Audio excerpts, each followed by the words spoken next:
Everyone, I'm Michael Cole, VP of Marketing at Everflow. Today I'm joined by Emily Carpenter of Crossbeam, and we're going to be talking about partner-led B2B growth strategies, how Crossbeam uses Crossbeam. So as always, we start with some quick fire questions. So Emily, what is your role at Crossbeam? Yeah, Michael, and thanks for having me. I am our Director of Revenue Ops here at Crossbeam.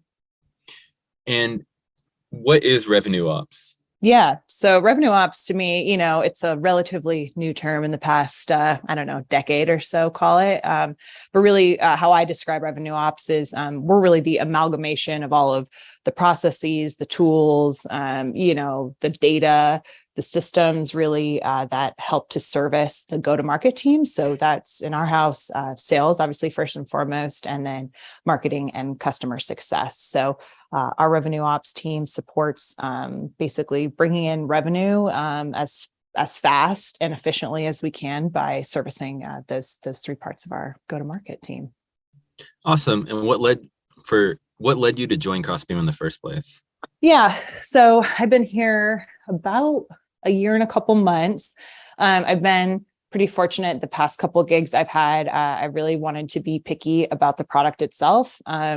The first couple of calls I took, not only with the awesome recruiting team that we have here, but our head of go-to-market, the heads of the go-to-market teams that I was just describing. They're super passionate about Crossbeam as a whole, as a product. And honestly, for me, Michael, the ideation that, again, and kind of the impetus of today, drinking your own champagne, that I would actually kind of be the primary user or one of the primary users and owners of our own Crossbeam instance, really gave me excitement. And I just had never been at a really heavy product-led growth organization before too. So it was a combination of an awesome product, the PLG motion, which I hadn't had experience with yet, but was excited to, and then a huge opportunity for growth. So it was basically those three combinations. Awesome. Yeah, definitely will love to explore some of those as we go. Yeah. So what initiative did you focus on the most this week? This week, so we're at end of month, not end of quarter, but so it was basically a kind of all hands on deck, making sure when deals are getting across the line that my team does all of the procurement for our Crossbeam customers. So when somebody signs a deal, there's an immediate action to get them kind of up and running as fast as possible. We're also doing a bunch of forecasting right now, Michael, through the end of our fiscal. As I had mentioned to you, we're switching off from a normal calendar cycle this year all the way through January. So we're really trying to have a good look ahead. So it's been a lot of forecasting and pipeline meetings, along with just kind of anything to to quickly get deals across the line here before Halloween on Monday. Good luck with that. Yeah, thank you. So when you say procurement, does that mean that your team is handling the actual, someone signs a contract, you're getting them set up on Crossbeam, and that's under your team? Yeah. So it's interesting. We have obviously our own admin panel. Probably, every organization is a little bit different, but Danielle St. John, who's really my ops tactical gal on my team, she gets, essentially, it's a very standard, you get an email when the deal close wins, and she gets a bunch of information from that deal where she then goes in and procures what the organization has bought, whether that's a Supernode or a connector deal. Those are our tiers right now, and then any additional integrations that they've bought with that. So that's right. Yeah. So she provisions and deprovisions essentially. And so she's working for the actual setup process. Does your team do that directly, or basically your team gets everything, all the ducks in a row, and then says hey, engineering, can you set this platform?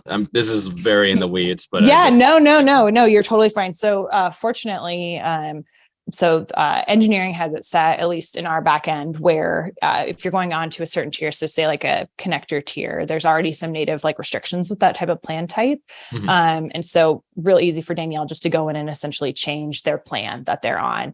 And then they've got everything that they need accessible really quickly. Engineering doesn't have to do anything. They've got that, like you said, in the weeds, built. So that when Danielle does that, then the user experience for those end users in their Crossbeam platform, they've got everything that they were expected, either in the deal that they sign on paper, or again, the connector deal, super in the weeds. Again, you can self-service and go on to your own Crossbeam platform and sign up either for a monthly or annual. The super node deals, so basically our enterprise level features, there's a little bit more tactical pieces for Danielle to actually flip on the integrations, or like say they've bought SSO or a certain number of users. I'm also going to plug, we've got November 3rd, we're rolling out our new platform called Sales Edge. So we had a partnered acquisition. We're a beta customer. Yeah, Michael, that's right. Just had it presented to the sales team so that good. They start actively using it.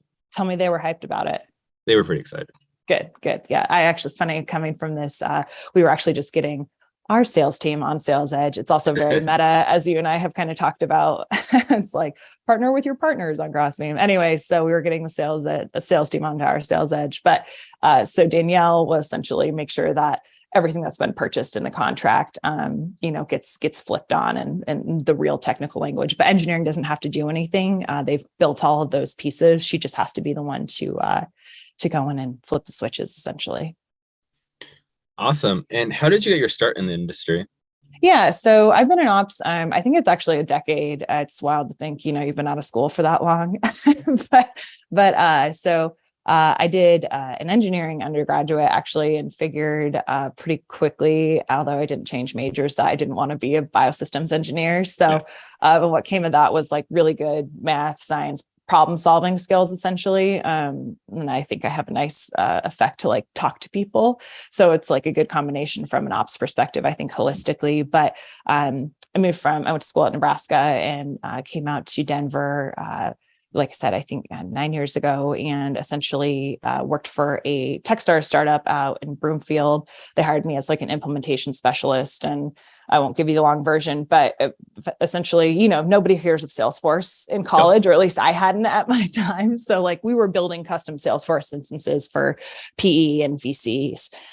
So I was like, oh, wow. Which is intense. Yeah, totally. And then on top of that, you get all the exposure to like all these tools that all these organizations are using. And so I pretty quickly went in-house and went, basically split between like 4 years and 3 years of sales ops, and then traditional marketing ops, and then moved, call it 2.5 years ago, to this kind of revenue ops titling standard, where essentially when you're in ops anyway, you're inherently doing sales ops, marketing ops, and customer ops too. So it's just kind of woven its way into that umbrella at this point. So yeah, it's been a good journey. It's good for me as far as like the problem solving. There's always new tools coming out. There's so much to know always. And I feel like I'm getting a little Salesforce haggard in terms of, I don't know the latest and greatest, I'm not watching, their release webinars and all those things. So, but I'm fortunate to have a good team who keeps me up to date. And there's just always,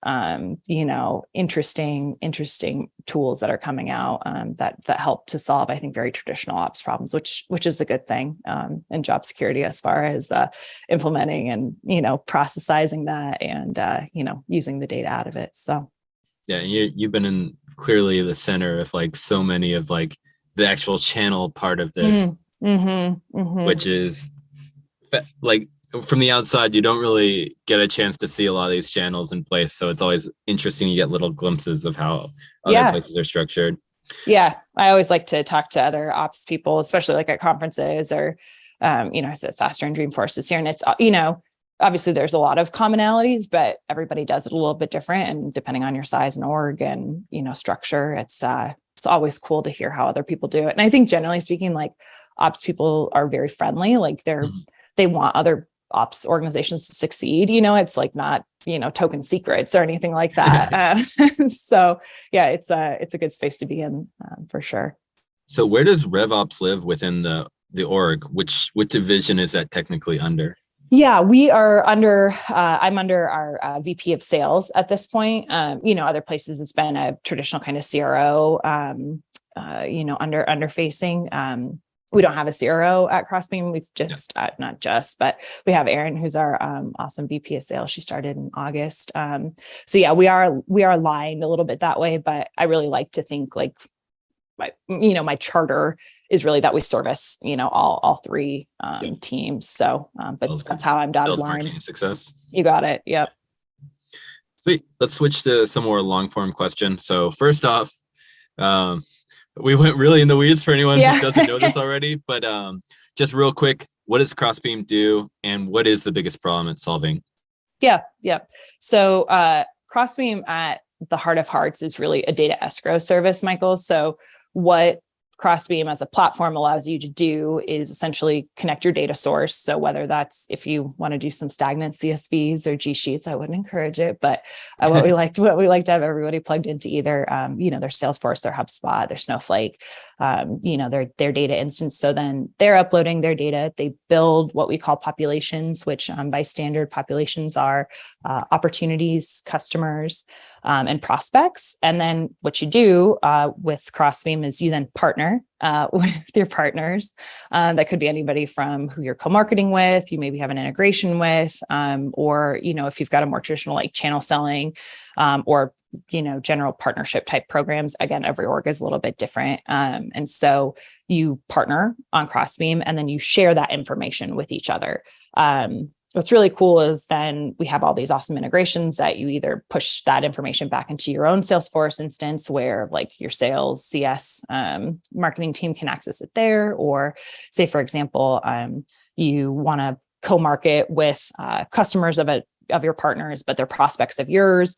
You could push that into Marketo or into HubSpot. So then you can run those, drip campaigns. It's an awesome platform that allows you to like safely and securely, that's the other big push that we do. The old adage of like exchanging G Sheets or, even like I'm thinking a million years ago too, when you would share like webinar lists, over, and, most people don't think that's like that big of a deal to email to each other. But oftentimes, the more secure you are, I think, with people's private information, or at least their own emails and first last titles, all those things, like we very much like to encourage, use Crossbeam for that. So that's why I like to say at the base of it, we're a data escrow service, but we're really a place that empowers you to use your data along with your partner's data to either, create your pipeline, close deals, your marketing efforts. It's a wide range. So that's kind of the long version there, Michael. Yeah, I just went to a CMO conference, and it's just like the first thing was 6 Sense put on. 6 Sense is so good at partnership and like community. Yeah. But I would be talking to a lot of CMOs, and I always be like, oh, so what are you doing around partnerships? And like at this point, every single CMO that they may not be doing anything with partnerships, but they're starting to think about what they can do with it, because especially if we have a downturn, you need to be more efficient. Partnerships is the best way to do it. Yeah. And for every single one of them, I was like, do you know about Crossbeam? Because now that is like, if you're thinking about how you actually use partnerships, Crossbeam is what makes it tangible, because it's so simple to actually have like a game plan once you can see where are your joint customers, who is your prospects that are their customers, and vice versa. So like, that's one of the things that is just like, it really helps so much of like making these conversations like cement, which has always been the hardest part of partnerships, is like, if there's not like something tangible, it's really hard to go forward. And at this point, I think all the CMOs I talk to, I'm like, oh yeah, like either like I'm using it or I've heard of it and I'm like considering it right now. And then once you go there, you can be like, okay, how do you use that data? And there's a ton of conversations there. Totally. But it has been fascinating to see that very quick shift into Cross being part of like all of the partnership conversations. Yeah, absolutely. No. And I think you're so right, Michael. Like, we have been working really hard to go up market, like into more traditional go-to-market leaders, not just, for a while, I think people really thought we were just for partners only, or partnership programs. And again, there are plenty of B2B SaaS organizations that don't have a dedicated partner, or space or hire. And again, that's really why we've tried to say, like, it's not just that, it's like, let's help you build your marketing influence pipeline. Let's help you build your sales, close deals, your close process. And it's so powerful just to have that information at your fingertips. And again, I think anymore, it's like however many people touch a deal anymore, even at small. I mean, even if you're selling to an org that's in that $10 to $25 million range, like you're still talking upwards of 5-10 people, and it's like you want the buy-in from across the board with all that. So yeah, we really help to try and not just touch like a traditional like partnership title, but yeah, the whole kind of go-to-market sphere at this point. So that's right.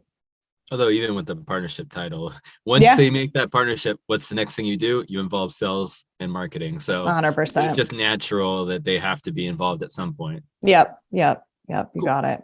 So what is usually like the quickest tangible win when someone starts using Crossbeam? Like the first thing that gets them super excited about, like, oh, I have this data now and this is what I've done with it.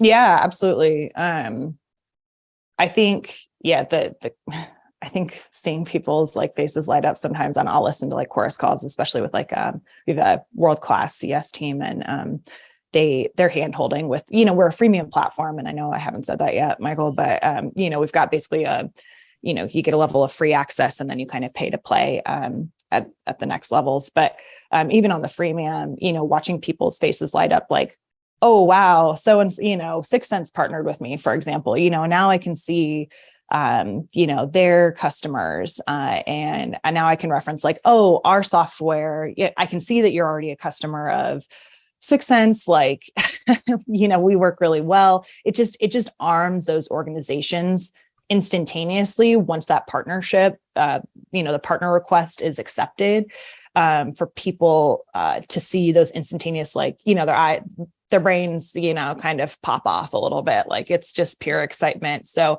because I think generally speaking, most folks are dollar focused in this industry that are using Crossbeam. And so them being able to utilize like, oh, wow, we have all this information just right here. And better yet, on these next, stages of Crossbeam too, we can push that into our integrations and like, programmatically attack these, prospects, or, basically let our reps or our marketing team help, with this data to kind of get things over the line and in that sense. So yeah, I just think kind of back to the original question, like people just being able to see really quickly their partners' data is, people see the success pretty quickly with that. So.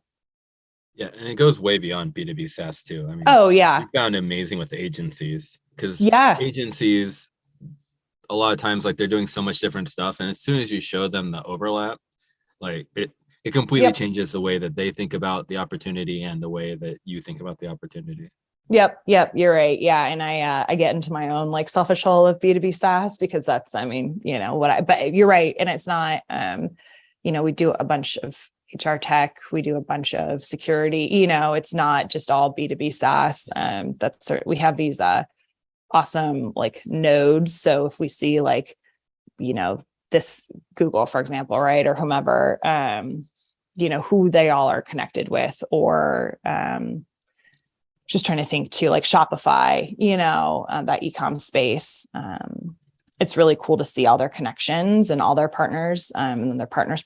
It's a pretty cool effect for sure. So great. And for your own team using Crossbeam, is there any like cool wins you can share where they use Crossbeam for something that like led to something amazing? Yeah, sure. I think there's probably a couple examples there. So we use Crossbeam. Our sales team uses it oftentimes in kind of dashboard formats or reporting formats. So we push all of that information, so our reps can see their open pipeline, and then our partners, again, that example that I keep using of our partners' customers, right? So you're pushing that theorem. Yeah, exactly. So we've got our widget, and then we've got, which isn't like reportable, it's just like an iframe on the account and opportunity level. But then our custom object work is where we do all of our dashboarding and reporting. So if I'm a rep, I want to come in and see, okay, I've got these deals that are stagnant, mid funnel, say, let me check to see who some of their partner, who maybe I can get some influence with, or who I can reference, or I can, maybe get a connection. there. So we've had definitely a lot of wins with, again, I just call it like general deal velocity by using those very traditional methods of, well, if Aaron says to somebody, why is this deal stagnant, or why has it been in this stage for so long? Like, why don't you go look at our Crossbeam information to see, like, hey, can you reference, a partner of ours or a partner's customer, to kind of like re-engage or just try to multi-thread that deal kind of back into existence or back into, a pace at which we prefer from a deal closure. The other way that we use it, and I think we may talk about this later, so I can reiterate, but just from like the marketing schema, as far as like when we do roll out those new integrations. So Marketo, for example, we are just going live next week with that launch. But what Adobe does for us is they share their customer list with us, and so we can through Crossbeam. And so when we launch formally, our marketing team will go in, they'll pull that into HubSpot, and then they'll be able to very quickly target those accounts that would probably, they have Marketo, they have Crossbeam, like, hey, would this be of interest to you? Kind of go get them. And we've run that play with pretty much every integration that we've released. So again, that's more top of funnel, but go ahead. I'm sorry. Yeah. Is that a paid integration? It is a paid integration. Yep. So this is sort of like the upsell motion too. Like, hey, you already use these two products. You got it. Why not? Yep. Like start using this integration and get more power. Exactly. And I think sometimes, we work to get over the hump for people of like, you can do the very basics with, what we call Crossbeam Explorer, which is the freemium model. But, you're really not doing things program. It's still manual at some point, right? Like you can we'll always let it be, connect your data for free, partner with your partners for free. That's not going away. But, if you want to be efficient, if you don't want to like take the time away out of a partner ops person or your, you can call it RevOps or whomever it might be, upgrade. And then you can, essentially programmatically, build these programs and just let them run in the background. What's nice, again, not to tout this Marketo thing too long, but I'm a big Marketo kind of hardo anyway. So what's nice is like, I just think about it from like a nurture drip program. So you build the report in Crossbeam. Then as any new overlaps come into that report, that then pushes into that Marketo program. So you don't have to worry about, rerunning it or checking it. It's always running in the background if you want it to work that way, of course. But, so much of RevOps is automating, I think. Mm-hmm. And there's always like a level of how much automation maybe is too much automation. But I think from a Crossbeam standpoint with our integrations, like automize, like make it work for you. And yes, there's a cost component to it, but if you want to be efficient and effective and like, I always tout for RevOps to go to bat for tools that make them more effective and efficient. Like you don't want to waste your precious hours of the week toiling through exactly. Sweet. That's super interesting. So like the example with Marketo would be literally for you, in your case, new customer signs up, you realize that they use Crossbeam and Marketo already. You would just have an automated email being like, hey, did you know that you can actually start using this Crossbeam data inside of Marketo? Here's what it looks like. Here's an example. Yep, you got it. Yeah, I'm not a wordsmith, but we have those lovely marketing folks who whip that up, and we'll do some like intercom messaging around that. Again, like the very traditional motion of helping folks segment, of RevOps, like I'll help them do that. But yeah, that's exactly right. It's like we see you're on Crossbeam, we see you're a Marketo user. Again, we've used Crossbeam to get that information from Adobe directly. And then I think the other requirement is they've got to be on Salesforce, but that's native when you're a Marketo user anyway. So, but that's exactly right. And then we say, hey, we're rolling this out. Would you like to talk? It's a pretty, what I like to consider like pressure-free kind of conversation. Like our reps are very good about just getting information about how are you using Marketo? Like, have you thought about are you using Crossbeam in some way that you're taking the marketing team into account with Crossbeam? It's kind of those type of information gathering, questions that folks are and that's in the asking. sales process rather than the customer success process. Yeah. I mean, sometimes depending on like what the relationship is with that organization, they may have already been in chats with CS, but oftentimes like this Marketo push, like we'll push that directly to reps. But yeah, I mean, CS folks will be equally armed with that information as far as they get a chat or they're on a call with like a new person onboarding, that they can address that for sure. Mm-hmm. It's fascinating. Also, I think it's a sign of the modern times that are like our tech stack's almost the exact same. Yeah. So are you using both HubSpot and Salesforce on your side with like two different use cases? Yeah. So we've really, and I've got a great like growth team, Matt and Sanket. Matt he's our head of growth, has been with Crossbeam for many years at this point. He's like old hat. And he brought on HubSpot to be the origination of like the CRM and the marketing automation. He had bought Salesforce just shortly before I joined. So it was still kind of fresh, call it like 4 or 6 months old. So now what I'm still working to do is very much separate the two into two different motions. I think what HubSpot does really beautifully is they take that CRM and marketing automation play kind of combo. But for me, they're still very separate. If, again, maybe it's old hat to think about it that way, but so really moving, HubSpot just in that pure play marketing automation type of tool. That's right. Mm-hmm. And so, I mean, we use HubSpot for that, getting all of those custom properties set up in HubSpot. Is that something that Crossbeam is doing automatically right now, or is that a manual process that you've added on top?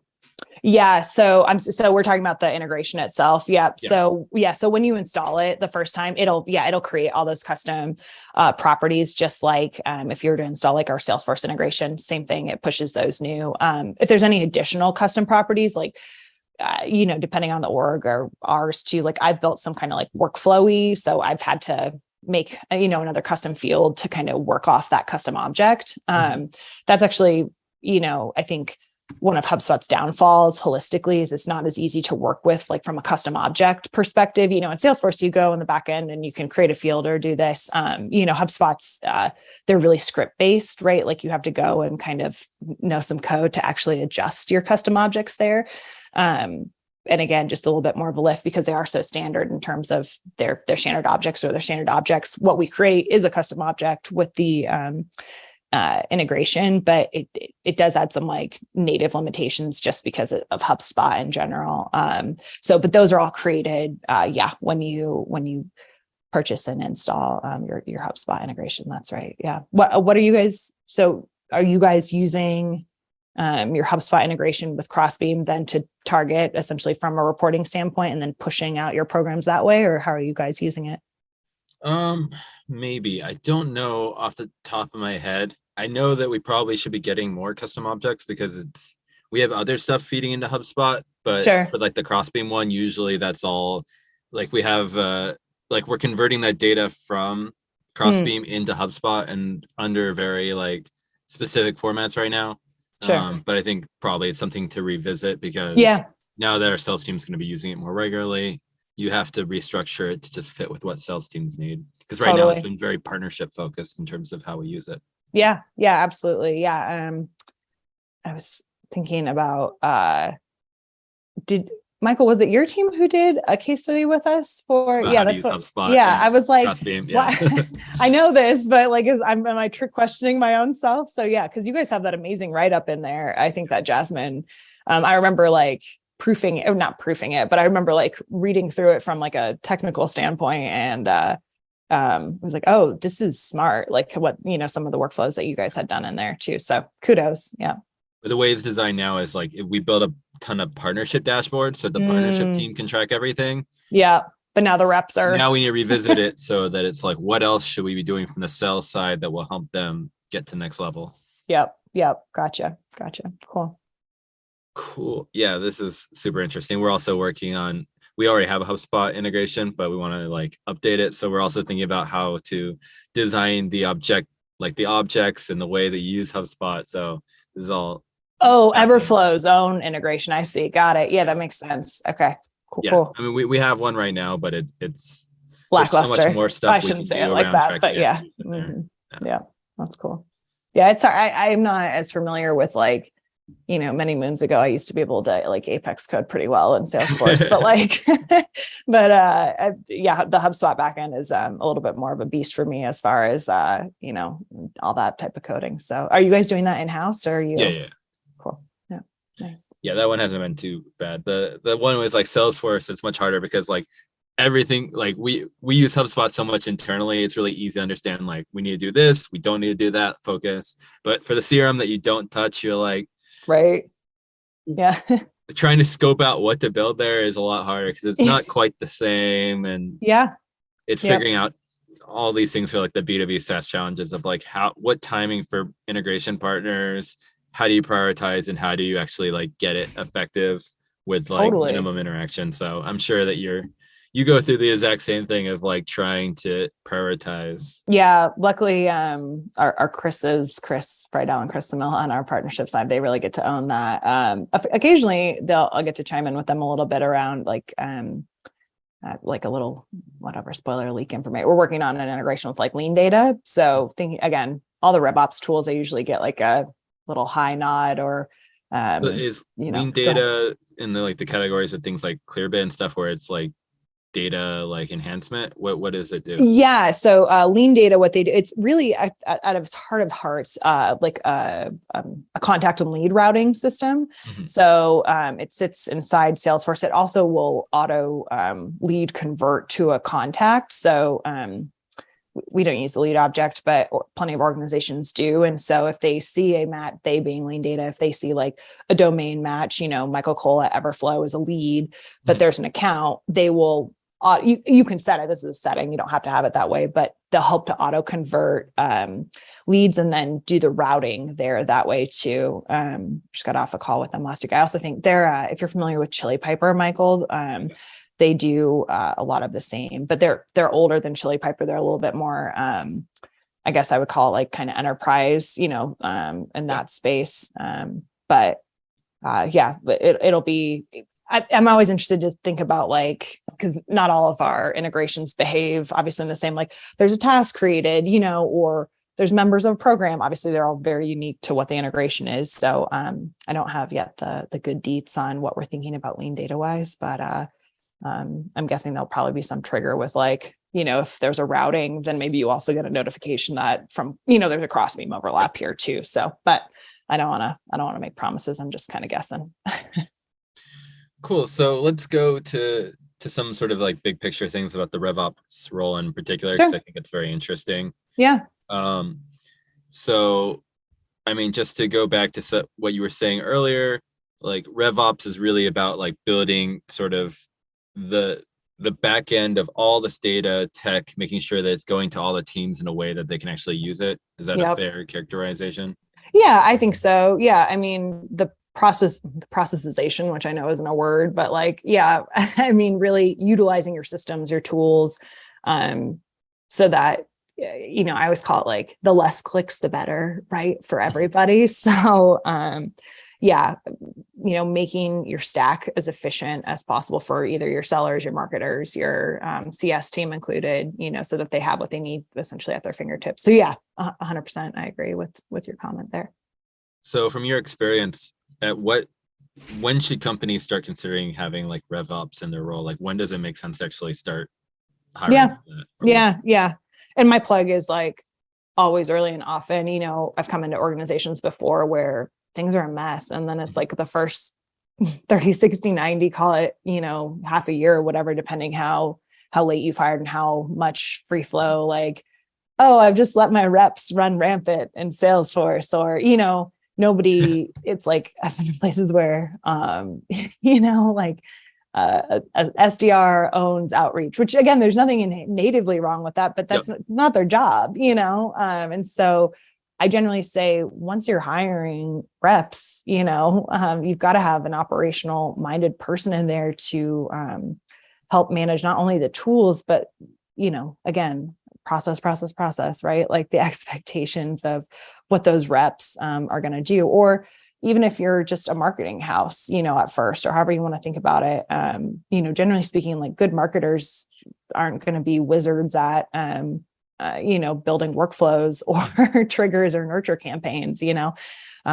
thinking about the marketing standpoint of it. So really, as soon as you've got, a go-to-market hire, and then you're expected to have spend on tools, don't have your go-to-market people manage those tools. Like that's tough on everybody.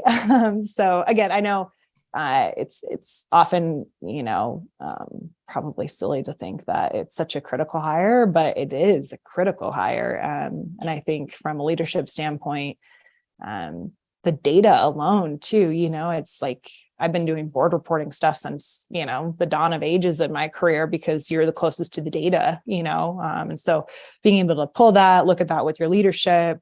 I don't present to boards at this point, but, my VP does, or, we've got to make sure that we're all on the same page. So owning that aspect too, I think is super critical. Cool. And when you've joined companies, sort of like the first like main RevOps person, where do you first focus your time?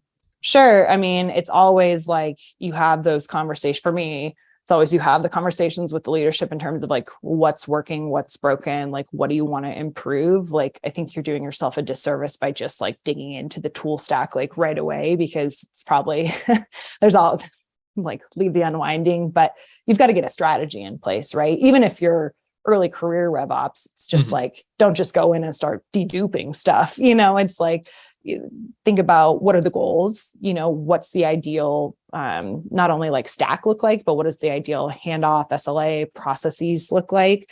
And then kind of break that down, right? Like what can I utilize in tool, or what can I automate to help with some of that? What needs to be unwound, and then you can really work about. So unwound, is that like taking down like existing processes? Yeah, exactly. Or even if it's, I just think about this, like fields on an Opti, that are unnecessary, like unwinding exactly. It could be processes that were already like in place that aren't working, or it could be as simple as like, what are all these fields here for? Like what's this about? But really getting, I think, on board and, buy-in from that leadership first to be like, okay, what's ideal for you here? What is critical? And then getting that strategy and then saying, okay, what can there's always the quick wins feature with ops. And I think that's why ops oftentimes gets praised, but then easily gets like, you're kind of set in the back of the room, because it's like, you're keeping the ship going 24/7. And it's not always that recognized, right? Because it's just like, it shouldn't be if things are going really well, unless things are broken, or unless somebody's like, hair's on fire because they can't access a report or whatever. But like, and I think that's why ops is so critical, because, if things are going well, you're not hearing about, there aren't issues with your RevOps team or, I've forgotten the point, Michael, of where I was going with this, but yeah, it's really when you're rolling into a new role. Thank you. I've rebounded here. About that strategy, ideal state. What quick wins can you do? Even if it's super simple validation rules or whatever, and then roll from there. So that's awesome. That's super helpful. And I'm sure that like there's a lot to learn about from the other side. You may not have any RevOps person, but I'm sure when you hear some of those things, you're like, oh, probably should fix those things sooner rather than later. Yep. So in your particular case, where does Crossbeam sort of support with everything that you're doing? Sure. Yeah. So the technology side. Yep. I'm with you. So yeah, our team, like we own we are admins in our own Crossbeam instance. And then we also manage all of the integrations. So the user, like I'm the user into our own Salesforce instance or into our HubSpot or into our outreach, all the integrations that we're actively using. We are not daily users as far as like, we're not sellers, we're not marketers, we're not partnership folks, but if there's issues like, if the data looks wrong in our own Crossbeam, they being those folks I just mentioned, sales, marketing, or partnerships, they'll come to us and be like, hey, can we take a look at this? Or did something break? or say they want to bring in a new field into Crossbeam from Salesforce, or HubSpot. Can you do that? So we're still very much like the tool owner in that aspect. And then, like I had mentioned at the beginning too, Michael, like building the dashboards in Salesforce based on that data. We're still very much the traditional executor of Crossbeam as a part of our own tool stack. So that's really where we sit with it. So question on that, how, like, I always find it's somewhat of a challenge to get the rest of the team to be like, hey, I need something new, or can we do this? Is this possible? Yeah. Is there anything that you found effective on your side that sort of like lets the team know that they can go, that these are things that they possibly could solve and that they should start having this conversation?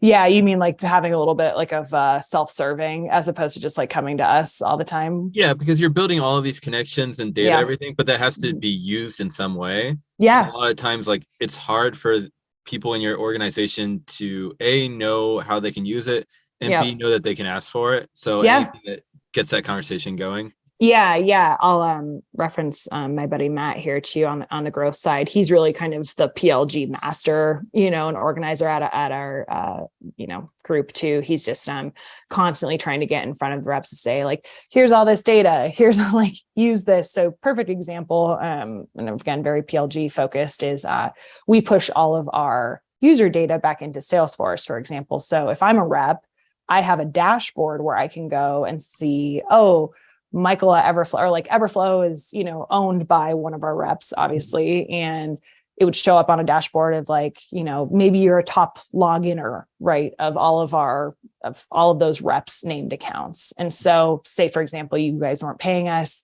or, you're trying to click around or have all these, basically what Matt has pushed back into Salesforce, we just call them user activities, essentially, is trying to give those indicators to our reps to say, go talk to these people, go talk to these accounts.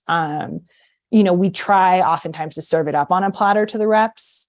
Like, here is all this data. And you're right, it sometimes can be overwhelming. And the reps, I think, sometimes too get like almost data overload with it because so we've tried to like truncate it down into very simple, like, here's all the accounts that have clicked on the integrations page. Here's all of the Crossbeam accounts that have exported a report, so it's very simple for that rep to then go and say, hi, Michael at Everflow, I saw you downloaded a report. What are you using that for? Like, should we talk about, like, as opposed to exporting, that maybe we should get an integration going, so we try to arm them with that information, but they've got to be the executor on it too. And I apologize, Michael, if I'm going down the wrong rabbit hole here with you, but we do try to like service the reps a bunch of data, whether it is Crossbeam data, our own product data. Yep.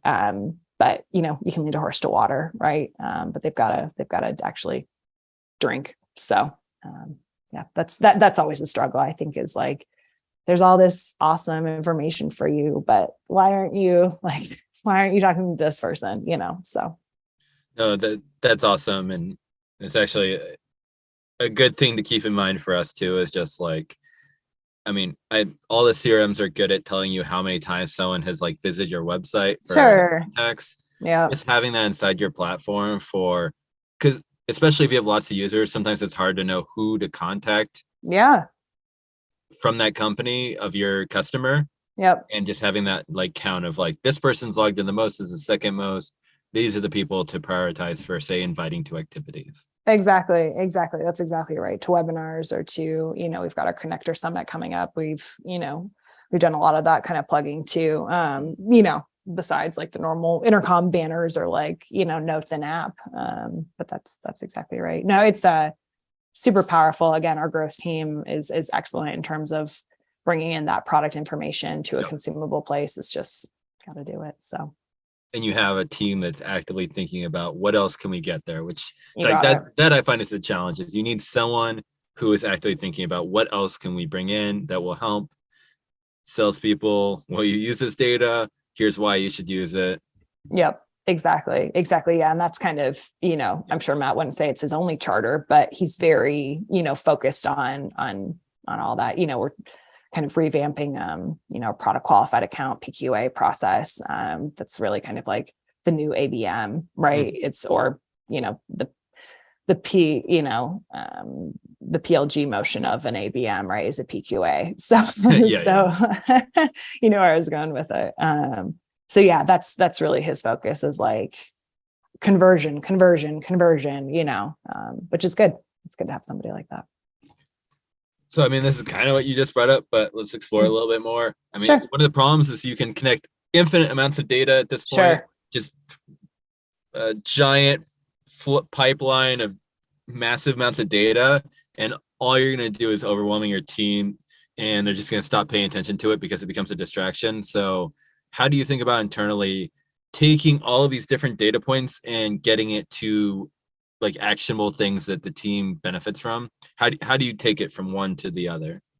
Yeah, you're right. And there is so much data. I think, again, shout out to Matt. I think like what he's trying to do too is we've got Mode, obviously, and Mode is like a, treasure trove of things that you can do. But again, it's probably not that, unless you're a pretty I'm sorry, Mode, Michael. Yep, Mode, MOD. It's a data visualization. So it takes like all of our data warehouse information, and then allows you to kind of slice and dice. And but it's really, it's powerful in the sense that it brings in, all of our data plugins, essentially. I know, very sophisticated language here, but it's not just like Salesforce information or HubSpot. It's kind of an all-in-one. But again, it is a vast treasure trove of all of this data, like you were mentioning, and can be overwhelming, I think, and again, what Matt and Sangat have done there, they've made some kind of default dashboards around like, and it's really more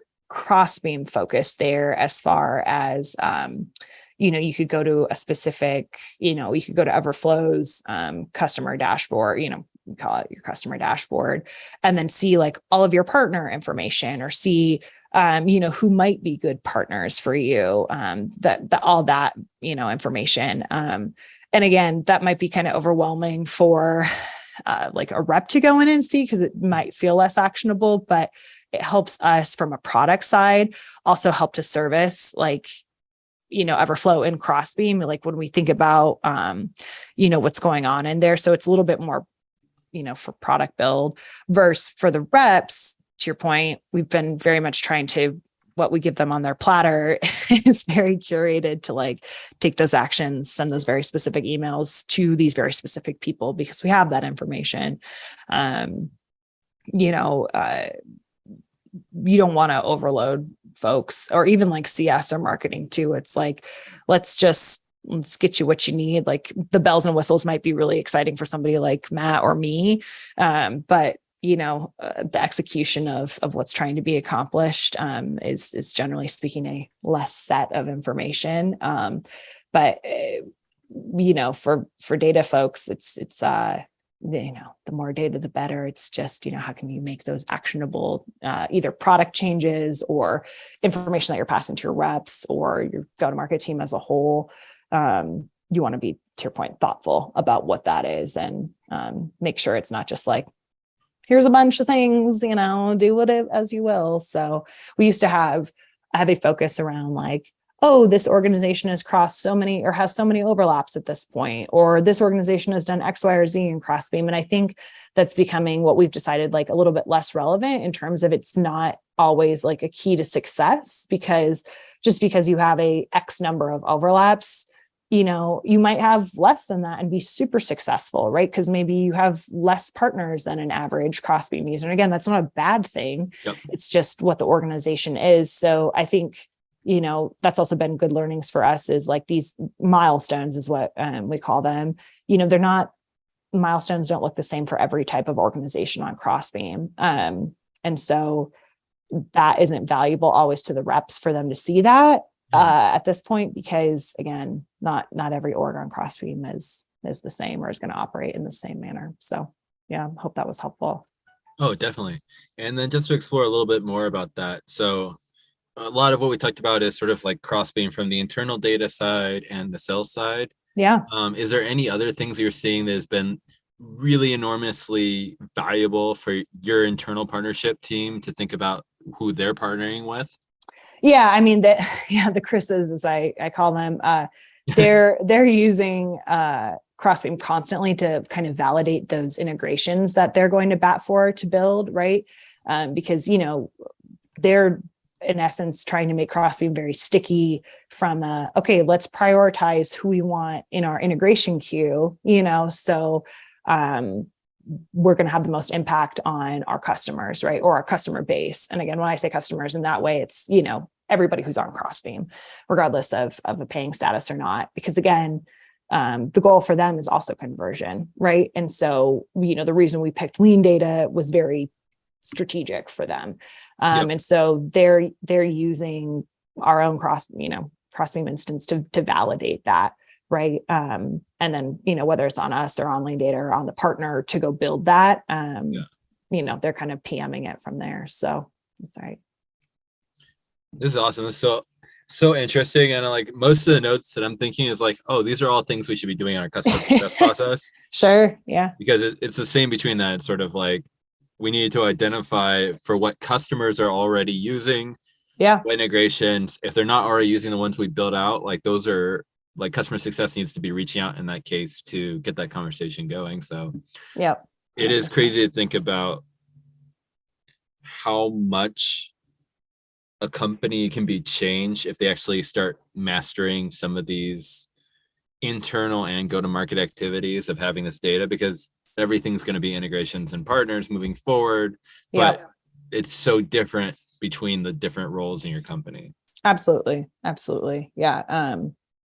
Partnerships, I mean, in this economy are so critical, more so than ever, and they're not going away, and I think, Bob and Buck and the originators of Crossbeam, the idea, they were really ahead of their time, thinking like they saw, the power of all of this. And it's an exciting place to be, right? Kind of at the center to see how, and it's really exciting to hear how our customers utilize it. Again, I think we're very fortunate that we have a pretty, way more than happy average customer base than I've ever been at, at other organizations. So it's really cool to hear everybody's success stories, Everflow is included. And so it's just really neat to see that we can provide, and, we're always striving to do better. There's always product improvements, right? There's always things that people are asking for. That's not going away, but, we've got an awesome team to kind of help project us, especially through this next year.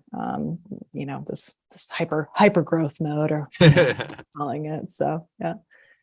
And just to wrap this up, what are you most excited in the coming year for the partnership space? Ooh, it's a good one. So I'll shout out our recent, it's rolling out next week on the 3rd, our Sales Edge feature. So we had an acquisition of Partnered at the beginning of this year. So we've brought their technology to basically sit now very formally with our own Crossbeam instance. So, the tagline of it's essentially LinkedIn Sales Navigator to LinkedIn. So that's essentially very much the same positioning, really often targeted for partnership people and reps specifically. But I'm super excited to see it roll out and to get people on the platform. It sits right on top of Crossbeam. You're just kind of toggling back and forth. And then you're in your LinkedIn. If you're a normal sales rep, it's a very place to be. It's got a great Chrome extension that makes it easy. So I'm personally very excited to see the formal rollout of that, and to see how partnership teams are going to utilize it, and really kind of their feedback too. Because this is really V1 of us bringing it into the Crossbeam kind of core universe. And then what's nice about it, and you and I have talked about this too, is like the attribution modeling, right? Like that's the pie in the sky. Like that's the next steps that we're taking is, okay, now let's really get this attribution around these deals that you're creating with your partners, or being influenced, originated versus influenced, the tale of oldest time, type of work. But let Crossbeam help you make that case and see that information. So, really excited over these next 12 months that's kind of going to be rolling out. Yeah. I know we're seeing from both sides that the attribution part is so important, because it is crazy to me still that most partnership teams have no tracking on their side. Right. And without tracking on your side, any like you'll have referrals. Those are easy to track because the salesperson will hear, hey, it Yep. came from this company. Yep. But any marketplace deal, anything else where there's a lasting link to your Yep. website, if the Yep. partnership team doesn't track it, they're getting no attribution credit, and it's all just going to fit within the existing marketing tracking attribution. So there's so Yep. much opportunity for partnership teams to show their value so much more than what they're doing right now. That's right. That's right. And it, again, helps with job security at the very basics of it, but it also it validates hiring. It validates, your impact to the sales org, to the overall company ARR. Absolutely. Yeah. It's, I'm looking forward to that for sure. So yeah, I think it's one of the reasons like why Crossbeam has been such a game changer. I know even with us, our early partnerships, some of these companies are now like super top tier partnerships. We had integration, we had some stuff going and not much happened.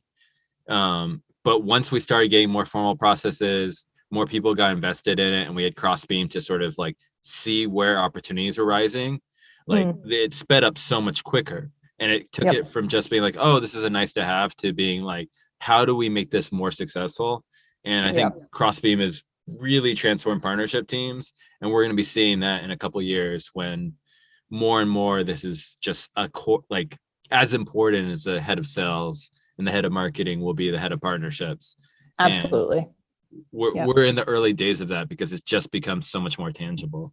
Yeah, absolutely. No, I couldn't agree more, Michael. That I think you're right. Like the head of partnerships is probably like the new slot into like the GTM, which for so long has been the core three. But I definitely see that on the roadmap too. Cool. Thank you so much, Emily. This was fantastic. Super fascinating for at least the two of us. Yeah, which is all that really matters. That's right. That's right.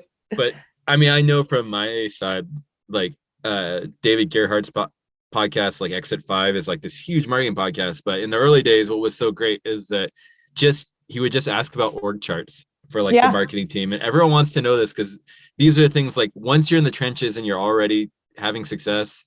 Yep. In the weeds is the fun stuff. Yep, exactly. No, I couldn't agree more. And it's always a pleasure chatting with you. Happy to come back in any way, shape, or form in the future. And no, it's good to talk about too. It's amazing like what you build at these places, right? And you it's cool to take a step back and think about it a little bit. So yeah, thank you again for having me. And if anyone wants to know about Crossbeam or you, where should they learn more? Yeah, we are crossbeam.com. And I am on LinkedIn. Emily Carpenter is probably the best way. I'm also emily@crossbeam.com. I shouldn't be too scared to give that out, I would hope. But no, feel free to email me, LinkedIn me. Otherwise, sign up for Crossbeam and, see what we can do for you or your partnerships or go-to-market org as a whole. Happy to chat to other ops professionals, to get some buy-in. I'm still on client calls, either trying to help explain or articulate, it's all good things. Love to talk to other professionals. So thank you for the plug, sir. I appreciate it. Awesome. My pleasure. Thanks again, Emily. Have a wonderful rest of your week. Talk to you later. Bye.